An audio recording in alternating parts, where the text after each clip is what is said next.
Today, we are going to resolve to travel in 2024, and I'm going to give you great tips for doing it on any budget, particularly our low-cost budget. So are you ready? Let's go. When you travel, season matters. If you want to go to Hawaii in this winter, everyone else is going there. It's called high season. If you go to Hawaii in low season, you may get a little wet, but it's going to be a lot cheaper. Airbnb versus a hotel. So there's been a lot of stuff in the news about Airbnb and sort of ripping people off and having a problem. You can find a good Airbnb, and the advantage can be having a kitchen, because then you're not eating out as much. Now, if you're only going for a weekend, sure, enjoy some eating out. But if you want to do some slow travel and stay someplace, you will find a big difference in your Airbnb price booking, even like 28 days or less versus 30 days or more. And if you reach out to them and ask if they can do anything else, as I said, one of my Airbnbs was planning on weekly cleaning, and I didn't need that. So the minute they got rid of that, they sent me a special offer that I booked.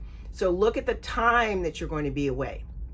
And the hotel, you know, Marriott has Residence Inn. There are a lot of others that give you a little kitchenette.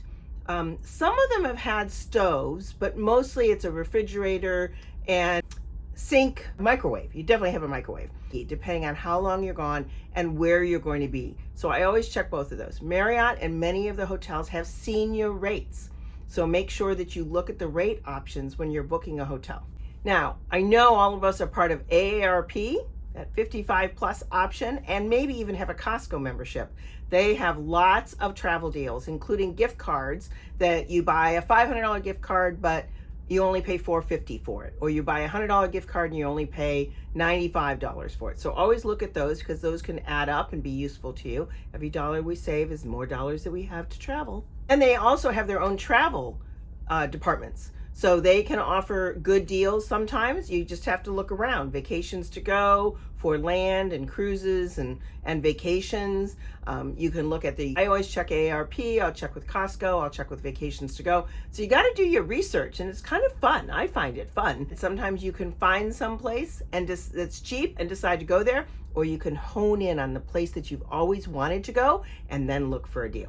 Flight sales. American, United, all the legacy carriers put flights on sale. You can sign up for their emails, you can look online and see what flight deals. And again, that's the question of, if you are zeroed in on a place that you want to stay, it makes it a little more challenging to find deals. Whereas if you find the deal and you're flexible because maybe we're retired, then it's a good option to find a good deal that's being offered someplace that you have been or haven't been. National parks. We all know that over 62, we can get an $80 lifetime pass to the national parks. There are lodges in there. You can car camp in there. You can tent camp in there if you're a camper. And if you're thinking of going next summer, now is the time to book, because they get filled up really fast. But it's cheap accommodations in a beautiful, beautiful area. There are many options if you wanted to explore traveling in a camper van. So boho campers is one. I have to tell you, I did look them up for you, and I think $2,200 for 10 days is a lot of money. But then I looked at Cruise America, and Cruise America has camper vans. So boho is reconstructed vans. They made them ready to travel. They're vans. Cruise America is a traditional four-wheel camper van that you drive. Probably sleeps anywhere from 2 to 4 people. They have some amazing deals. They have a new vehicle relocation. So you can pick it up in Chicago, which is where they're based, and drive it to locations for $69 a night. Some of them come with free miles. You do have to pay for gas, so, you know, but $69 a night to sleep, that's pretty good. And use that park pass, you're in.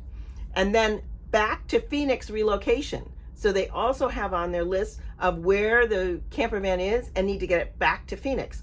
And for that, it was $39 a night with some free miles. So maybe you want to go on a road trip. Why not? They have one-way and repositioning camper vans. So I think that would be kind of fun if you got a friend, or even if you want to go alone. And then you can use KOA campgrounds, Campgrounds of America. You can use the national parks. You could park at a hotel if you wanted to. I mean, so maybe that's the way to explore. That is a great way to test. Do you enjoy driving a camper van and sleeping in a camper van? And these are all tricked out. They have everything you need.